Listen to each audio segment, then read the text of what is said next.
Esselamu aleyküm hormatly vatandaşlar. Salamu aleyküm nasıl? Waalaikum Halmurad ağa bağımın. Var, hatırlama. Senem. Köpünleri demeden ok. Bizden havaram tutan ok genellik. Ay iş yeterlik her birimin ödetmeli işimiz var. Sapara yağdayım görüp tuğunu.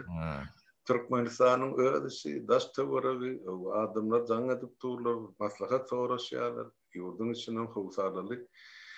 Sorular görüp tuğ daşın akılın aladası yeterlik sapara işlere şular yarrak hava. Yani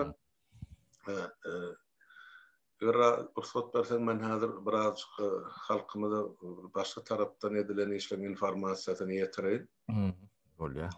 Geçen hep de eden gepleşiklerimizde aydıptık da son 4 bolup geçiren sohbetleşlerimizde yankı orucu meclisin adından ılan ettik. Şol çağıların ediyen kasamını, beriyen kasamını yatırmak barada halkın pükünü var.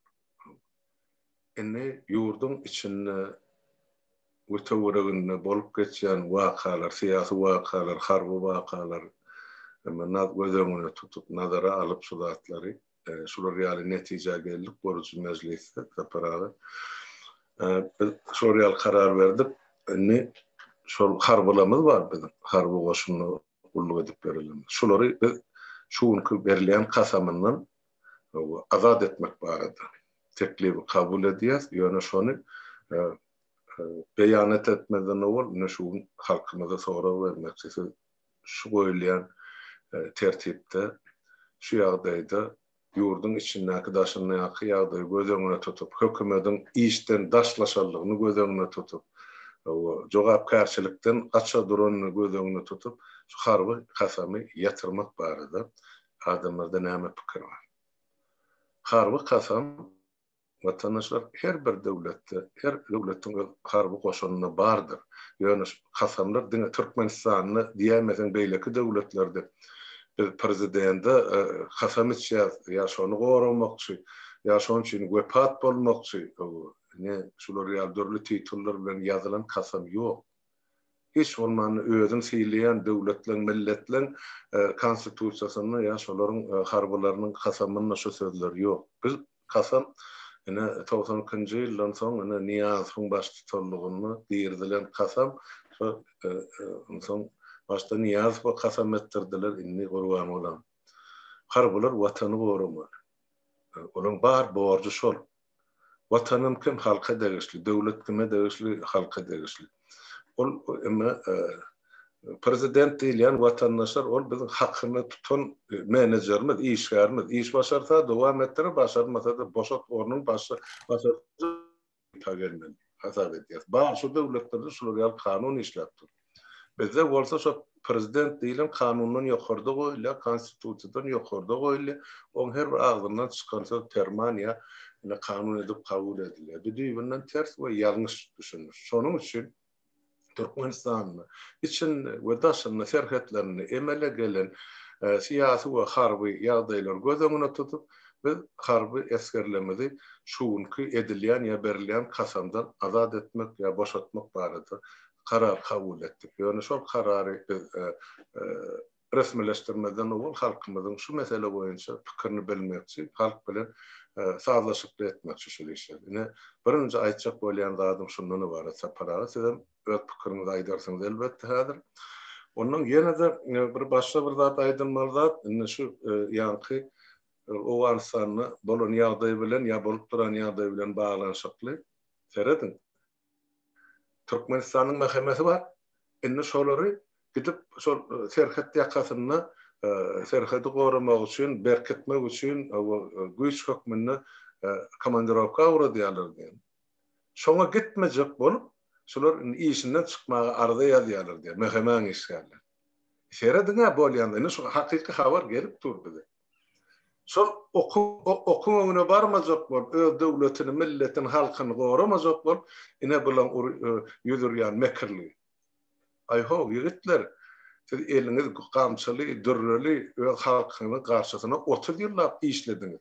Näme ýagyn ýa düşmanyň öňünde duranyňda ýa durmak isleýäňde janyňyz süýjümi? Halkta o can yok da sizde var mı? O halkın canı demirden ne sizin etten mi oluyor? Ene vatandaşlar bolup duran zat. Şon üçin biz şol geçen sapar şular ýaly bir derege yaramayan adamlar şular ýaly guramada oturanyny görüp şol mehemani ýatyrmydam şon üçin. Derek yok. Ne devlete, ne halka, ne millete. Ene de ediyalar, ene gidip vatanı goramaly ýerini, gerek bolsa gan dökmeli ýerini, bular ardasyny ýazyp işden çykýarlar. Ene azı hakikat nirede. Ene saparaga bir mesele de var. Sonra yer su meselesi var. Katıkan soru verildi. Şol sizin gozgan meseleniz var yani. Su vardı. Yer su yer reforması, yer yeşilliği vardı. Qarız mesele katıkan yetiştirmeden şol uçtan tutma şolara can ağırlı meseleleri jogap bersek halktan gelen soruları katık bolardy şu ülkede uşşum. Onna söz senden saparaga göz pikirini aýdy. Bu sawol hal brada. Bulun haytinden başlaly. Ýa-ki etkerler barada aýtdyň. O bizim şu Döwlet Howpsuzlyk Komiteti diýe şoň ýokdugyny öýleri doly suud edýärler. O bizim şolar suud edýär diýip aýdýar bolýar. Näde ýa-ki o wan ýagdaýynda o da atlan nemeti hatam ýüde çykdy da. Olar o tüdillap yani yurdun ganda çeni tordular da. Şimdi korumalı olanlarda da bular yok. Bu da deme öyle ne katamat içip öğrenmeler şular. Hemmeti kalmırat. Doğru. Katamında da neme yok. Öğlerinde de iştat yok deniyorlar. O şoň üçin o romani biz şu taýda täze eden şoň düýün tutup başlamaly. Doğru grup bilertip nemämiz yok. Ben tek olur ýalak güýjümiz nemämiz ýöne başyny başlamakçy. O mesele şonalak. Indi su meselesi Halmurat su meselesi gitdigiçe kıyınlaşmaly. Dünýede de kıyınlaşýar bolýan Türkmenistanyň ýagdaýy has kritiski bolar. Agyz suwum gatul problemi bolar. Bizim en ýakyn çözüp biljek nemelerimiziň biri şu ýa-ki Kaspiyda su distilirasiýa etmeliler. En adından 78 sanak ulu möçberdäki Davut ýa-ki suwy aprisňa edýän Davut derhal gurulmaly. O da biren däl kim däl Israil'in şu wagt 40%-ni distilirasiýa edilýär da deňiz suwy. 4-5 sanak Davut kurdular özün dünýede ulular şolong. Nemeti ýene de 4-5'sini gurmak nemetinde başlanlarım var, indi başlamalarım var. Olong ýagdaýyna Türkmenistanyň kälak ýagdaýy var da. Ýöne olong halky biz bilen deňdi. 94-nji ýyllarda bizde de 4 milyon, 4,5 milyony orada da şu töwerekdi de. Wat İsrail 10 milyonu etip bar ya. O bizinki 2,5 milyon. Ne bu da bir soru alamaty. Çoğawny haçan berjekler, nädip berjekler? Oňa entek biz düşünüp bilemdi ok. O soru berjek adamlaram nemeden ok döwletiň statistikasyny ilat ýadygyny dolu ýatyrdylar diýsem yalan bolmaz. Döwletde statistika diýilen zat ýok. O ilat sanawyny edip onuň halka görkezip bilmän ýyşyr ýöler. Ondan soň ýene de edilmeli bolýan entek etjek bolýan adamym ýok. Bu zatlaryň hemme jetiniň adagyna ýetmelidir. O ýa şu diýilýän sifirler doğru bolsa bular halkyň ýartyny gowran ýok diýmek doğru bolýan Halmurat. Bu da bir aýlygan ştatdyr. Bu zatlan üssü açılmalı. Şu ad açılmalı, ertir açılmalı. Yönü hökman açılmalı. Onun ikinci demeden demeyen yani toprak reformu, yer reformatını bunlar ne 30 yıllap geçirip bilmediler. O başlanışı katı oldu. Yine bir yıl yarım gayret eden ortalar doğru geçiyedi o reformalar. O sayıyordun içinde İngilizce olup geçiyedi Türkmenistan. Hemmelere de görüllü oluyordu. Şu ölçenli o da yerde gaytam reforman yerini tersine hatam kıyınlaştırdılar yağdayı. Kıyınlaştıranın esas sebepleri birinciden bu reforman yemediğini düşünen okken hükümet. Bizden tonkulara düğünlerim düşünen okken. Absolut düşünen okken netice orkada oturuyor yani o yerlerine halk gidayına yani aşağına da onun ne advettirler ne potrot tip bir ne mi var da yok Sovet nemesinde O belli tabii. o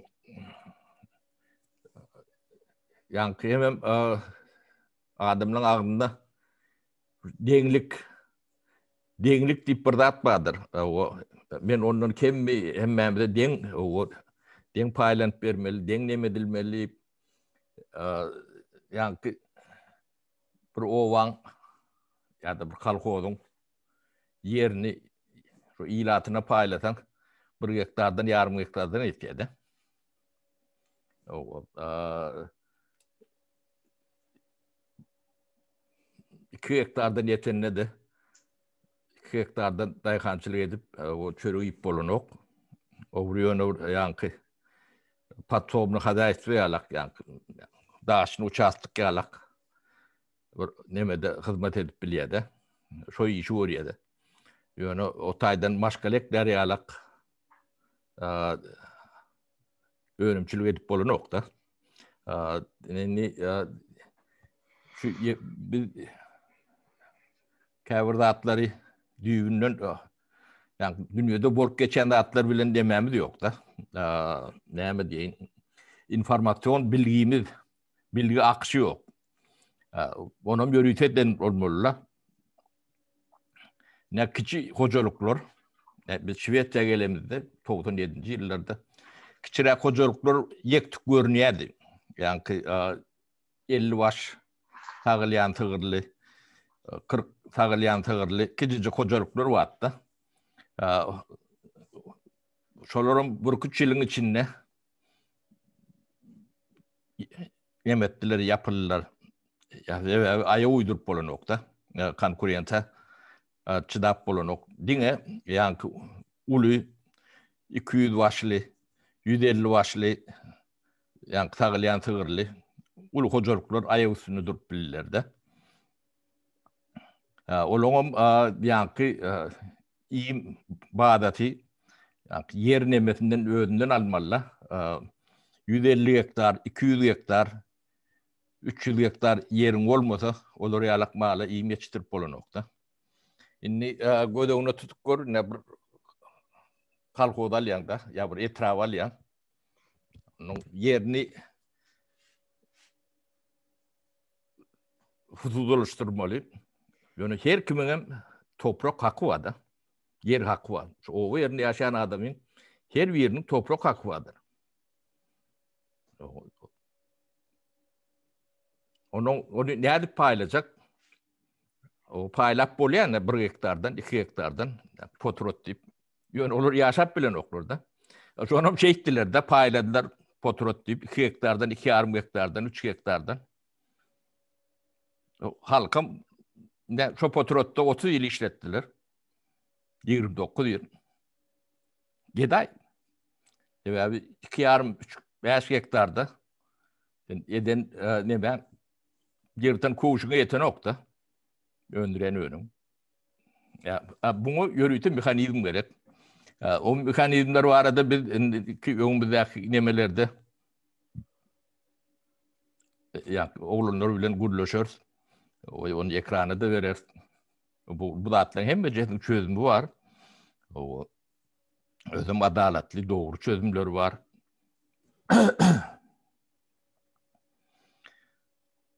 Yönü bu da atları etmek için bu altyapısı olmalı. İlk plak yani havina dörönmeli. Son bank sistemi adam yala işlemeli. O sisteme dörönmeli. Son yerli dolandır. O güce girmeli. Şu da atlan hemmeti bir bilen bağlı sistemalarda devlet kuruluşunda. Onu merkezden yani, ben hükümet deyip bir oturup bu da atlan hiçbirini çözüp olmayanını ne durmuşunu ödü görküzdü de. Gelip beten yerlere mine ağaçlığın nemesinde şu at. Bu da odunu da deleyem için notuyor. Devletim çöktü. Ne Türkmenistan'ın yani tabii resurslarını gödüğünü alıp şun çökününü dünya düşündürüyor mu nokta? Bu ya katı anır başına adanlık bilen idare edilen ya da bilgeçin edilen hayfı olanı da yani halk için Goğdat derler. Çünkü ne bu hükümetin sonu yok. Bu gitmeli. Ya öyle gitmeli mi? Ya gidermeli mi? Onu vakit görküdür. Yönüne şu tayinlikleri yani altyapısını, düşünce altyapısını tayinlap nemetlerle. Edim. Sebebi bu da atlan hem beceti bir antaslat değil. Antaslat bolun olsa bir 25-30 yılın içinde bir vakit çözülürdü. Demek bu da atlar oyuncaklı adam değil.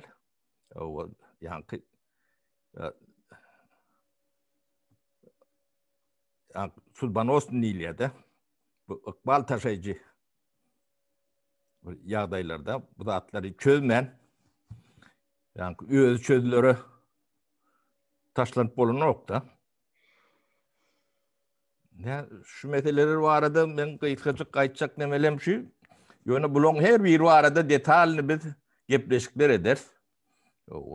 Yani ekranın ağırtında bu zatlar var arada kendi gururuna diyet yiğitler bilen kıyılar bilen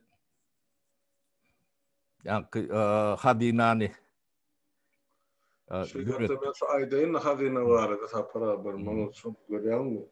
Geçen yaklaşımda görüyorum nazal şol duşumuzda çayhanada aydıptık da şu arada yaşlar teklifim geri dilerse ayttım görkörleri o nämeden şu hazine varat bolmaly haçanat şelli şol hazine hareket etmeli ol birgeliklikmi ol ömürlükmi o manasy näme mazmunyny o kimler onu gözäwçilik etmeli, kontrol etmeli, o ýygynanmaly suwmasy näme garz bir topar sora bar da adamlar da şu zatda döredi. Ýöne şol çayhanadan adamlaryň näme biri begen başga bir nädendir ýa ýene bir şular ýa meselelere seretdik diýende. Soň alyp onyny tersine çöwürip aýdyp oturan ýerlerden men ýem gördüm internetde.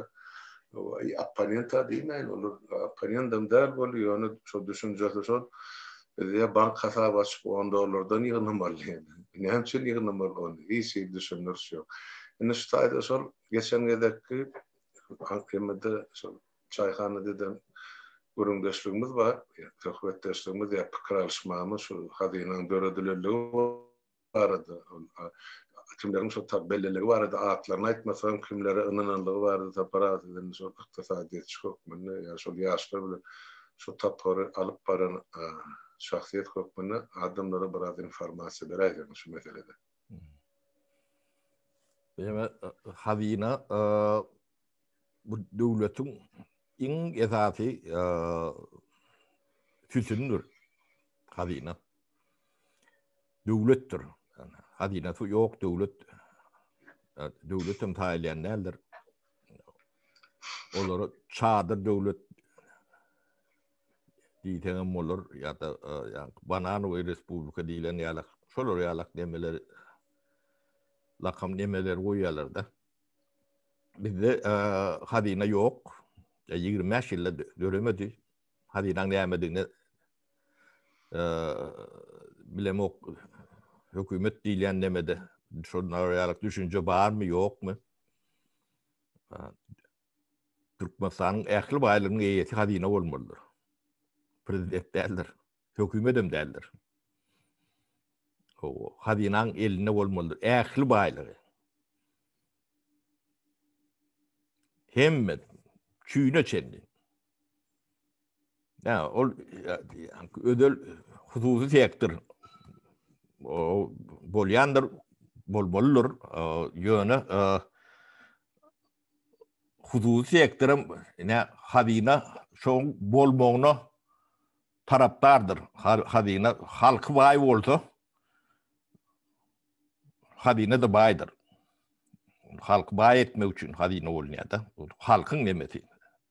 Döwletiň nemesi. Baýlygy, mülkü.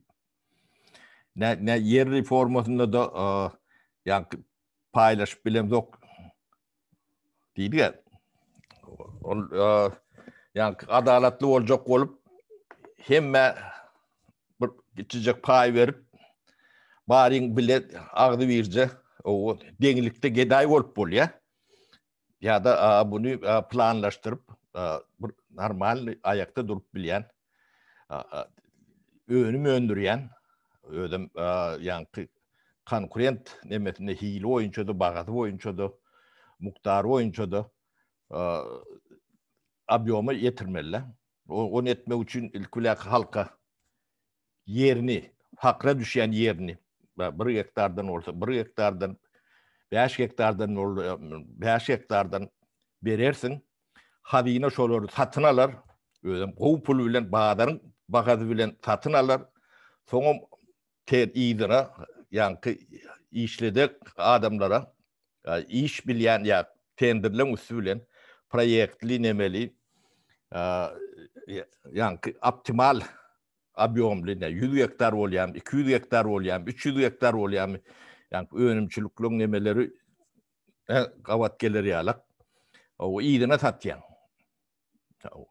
Kreditleri bilen, teşvikleri bilen şonda yüzlerce, müňlerce hem iş ýeri açylýar, hem ýerde önümçilik.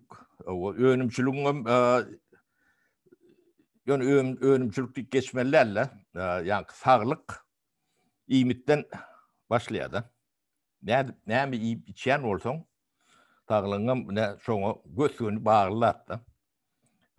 Onu nemetmek üçin etini süýdüňi, süýde önümleňi, et önümleňi, o bitki eýleki nemeleňi doly nemede öndürmek nemetinde bolmalylar, mümkinçiligini öretmeli. Şonu öndürmäli. Onu öndürmäge mümkinçiligim döwlet tabul edip bilenok. Ne şu wagt ne ýyjek çöreginiň tapanokda. Ya şu merkezi yönetimiň beren rezultaty şu 30 ýylda. Ýagy ýok, çöregi ýok. O paktekçe bolup ýer şorladypdyrlar. O ýok. Indi şu 92-nji ýyllardaky ediljek nemen reforma şu wagt şonna kynçylygyň 100 eserinden hem kän kynçylyk bardy. Heme bagaty şonça da gymmat bolmalylar. O wagt özü çözülüp durulan datlary indi uly güýç bilen dähmet bilen çözülmeliler. Onun üstüne de yani su defisit problemi, yerin daýalygynyň problematy. Bu şu meňdeş iýdi gidýär bu. Ne hadina dolunup gelelim hazina nemesi şu alt yapısı yani yer su reforman badar iqtisadiyyatının nemesinin reformasının nemesinde esası alt yapısında hazina bilen bank sistemati. Ondan kanun. Setin gelen o Halmurat. Tapara men adamla gelip ben soruları sonçun ölçürdüm sesimi. O adım burada diyen yalak golün onu. Ne hazinan yağdayı şunalak bu katı vacip tattır. Bunu görüttük. Bu şu at yönü yani şu hareketin hazinası soğum bu devletin hazinasını urmeliler. Hakiki devletin hazinasını urmeli. Hazina gerek olsa kardan alıp bilir, kardan verip bilir. Şolar yalak funksiyonu. Bunun ustağı olur, ödem şeffaf olur adamlara.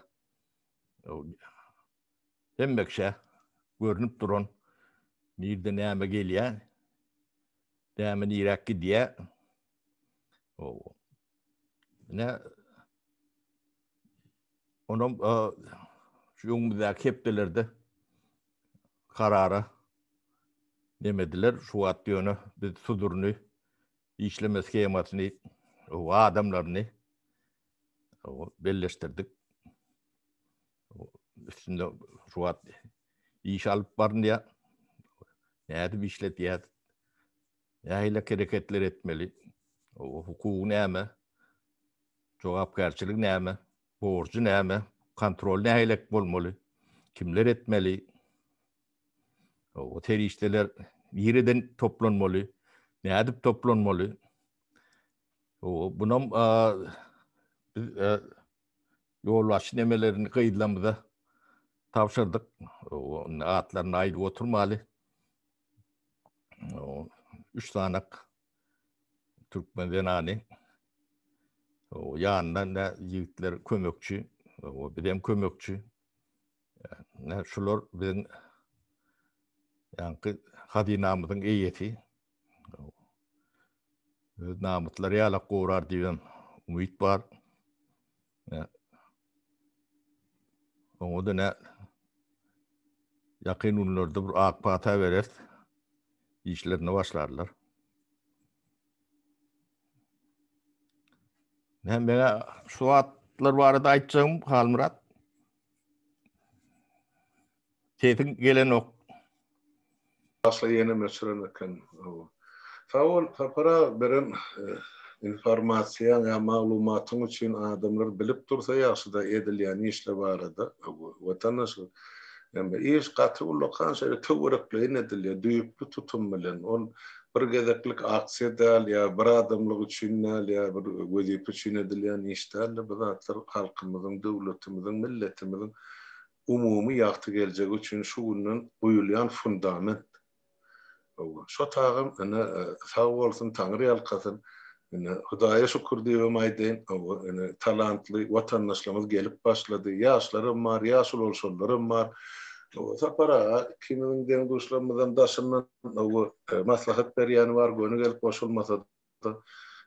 Ene şeýdip halk ýewaş-ýewaşda ene biraz hakykly üçin işläp görüşüp başlady. Bilen görüşüň bir iň uly agyr formasy olukman eline gylyç alyp çykyş etmek gerekkä 20-nji asyrda kelläň işletsen şol ýeterli iň uly ýara şol informasiýon uruş bolup duruşy mümkin dünýäde. Kimin elinde informasiýa bar bolsa, olam hakykat bolsa şol ýerine. Ol ýalyny berenen islenlik informasiýa çykyp dura görüp dursunuz lazım. Şoň üçin watandaşlar hana gelin goşulşun, işleşin, seredin, baha verin, yanlış yer bar bolsa aýdyň şu ýerini biz düşünemizak ýa bilemizak.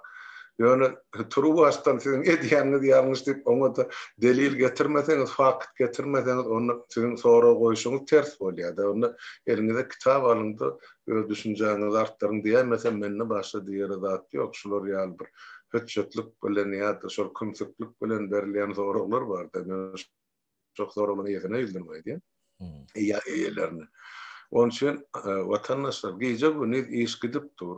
Bir inne bilen kuyu hazırlanyalı iş. Yönü düyüp tutulacak iş. So iş başa varanı hiç asan ne halkın ne adamın yüzü kızarma. Zapara ayağın doğru bellek geçti de.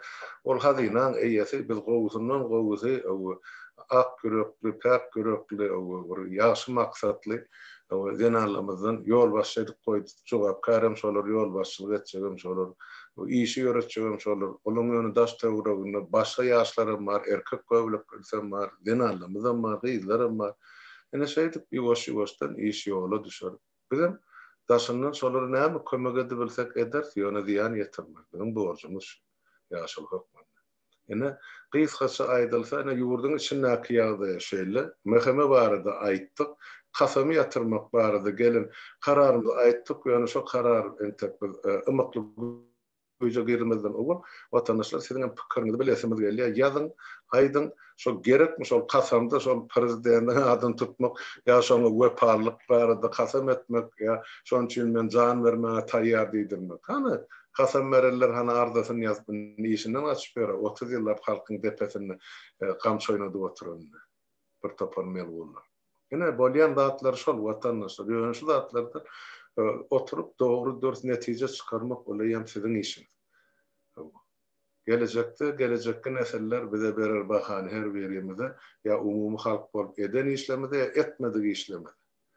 Şu malta para kimizin neslimiz ya bizim öndeki bizden oğul bolan yaşlı nesli Tanrı alkasına diyen ağırlar. Ne için? Sebep olur öz etmeli işini etmediler. Inni bu kuyaş nedir? Siz etmeseniz sizin hem sağlığı siz vardı ne şular real pikirde var. Onun için bir durmuş gedekli çemçe yattan çıkarılayan dat yok. Hem nesil yaşıyınım yamanım yüreğine yazıp koyuyor. Onun için gelin öz halkımız, vatanımız, geleceğimiz için ellen nedir? Başardığımızdan şöyle koşandığımız başardık. Hemen şuna aytacak bunu. Para onu şu yerde söhbetleşimi tamamlaysak eğer aytacaklardan bolmasa. Yok, Ulukan aytacaklardım yok. Halmurat aytacağımı ayttım. Onu cemleyici sözler olur yalak aydıp biler. Yani Halmurat İnkoğu şu millet toprağının eyyeti olmalı. Düğün olmalı. Ünün olmalı. Ölünne 130 yıl şu yerden kopanla toprağından kopan. İyicilik nämediğini düşünmez yalak yağdaya gelinde. O potrot borda şol yani kovdur nemedir deyip diyor da. O yani 18. 17. asırlarda yani yürüyen sistemi de o feodal nemelerinden mağırdı. Şol realak nemeni adamın beynisine think gidipdir de. Şoň üçin bizim yani iň esasy nemelerimiz şu halky öz toprağını eýet etmekde. Şol realak bolanyny bulan ykdysady yani maşgalalan medeni ykdysady tapsal hemme dady ütkak gidýärdi.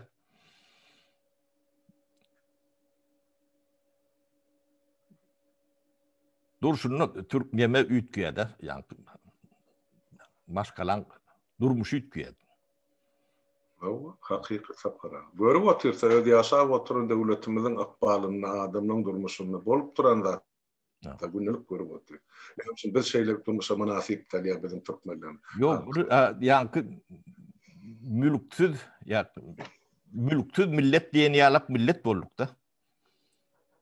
Şu düşüncede think gidipdir mülk bu arada sonra oraya solun memesi o atağından vavanından alan bağınız mülkünüz var mı diye sonra da cevap verip bilen okur da. Gen da da. Ne şu zatları gödüğünde tutup demedi yatsa şu edilmeli dağıtların yankı o sıralaması ilki yankı düplü demeleri oturtmalı. Sonra devlet mekanizmi yerli hükümet yüzüne girmeli. Yani şu merkezden güýjü aşağı indirmeli. Ne şeylere kalmırat tutaydan ondan şeylip cemleyin men. Owo. Bu saparaga Taňry ýalkasyn gelenine ne bizim başardığımızdan düşünürüp berdik vatandaşlar. Owo galan da adam netije çykarmak. Siz bilen owo beter känem howsala galmaň ýurdun içindäki töweregindäki bolýan zatlary sowukkallyk bilen kabul edip dowla düşmek gerek. Hemme zady wagty gelende başardığımızdan halk bolup çözersem netijesi oňyn bolar diýen men ulukhan umyt bar. Hemmäňiz onu Taňry ýalkasyn sag bolun. Öňüňize saglyk vatandaşlar. Sag bolun. Almurat tenem sag bol, ildeşler sag bolun, tagalykda görüşelim.